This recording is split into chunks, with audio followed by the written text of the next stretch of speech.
Précisément le sujet de l'info éco avec vous ce matin, Line. Bonjour Line. Bonjour Pauline. Shirley le disait à l'instant dans ce sujet, l'Inde est le premier fabricant mondial, mais la production locale de vaccins anti-Covid peine à suivre la demande face à la flambée de l'épidémie. Oui, alors il faut le rappeler, vous l'avez dit déjà, avant cette pandémie mondiale de Covid-19, l'Inde était le premier producteur mondial de vaccins. Et puis avec la crise sanitaire, le pays s'est aussi imposé comme l'un des principaux fournisseurs de vaccins de la planète. Cette position dominante, l'Inde la doit notamment à une entreprise, Serum Institute of India, qui est aussi le premier fabricant de vaccins au monde. Le laboratoire fabrique tous les mois entre 60 et 65 millions de doses d'AstraZeneca, à la fois pour le marché indien et pour l'export. Et puis l'Inde peut aussi compter sur un autre laboratoire, Bharat Biotech, qui fabrique un vaccin développé localement.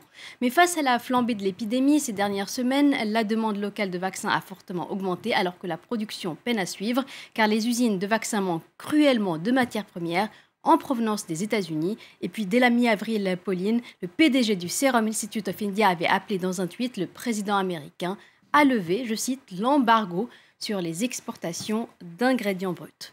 Appel entendu par le président américain. Oui, dès dimanche, le conseiller de Joe Biden pour la sécurité nationale a annoncé que les États-Unis allaient envoyer à l'Inde immédiatement des composants pour la production de vaccins, des exportations qui étaient jusqu'ici limitées par le gouvernement américain, et cela à cause d'un décret mis en place sous la présidence de Donald Trump et qui exigeait que les Américains aient la priorité sur les vaccins et sur leurs composants fabriqués aux États-Unis. Alors l'Inde pourrait aussi recevoir, vous l'avez évoqué en titre, une partie des 60 millions de doses d'AstraZeneca que les États-Unis ont promis de fournir à un certain nombre de pays, une possibilité qui était déjà évoquée dès dimanche par le conseiller médical de la Maison-Blanche, Anthony Fauci. Voilà, des vaccins AstraZeneca qui ne sont pas utilisés aujourd'hui aux États-Unis car ils ne sont pas autorisés pour entrer sur le marché.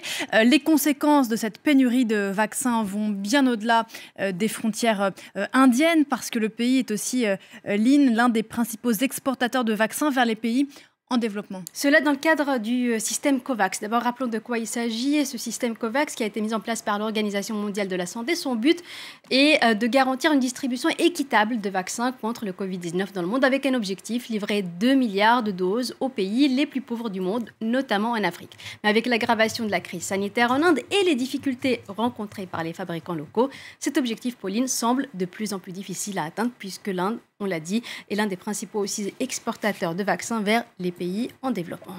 Merci beaucoup, Lynn.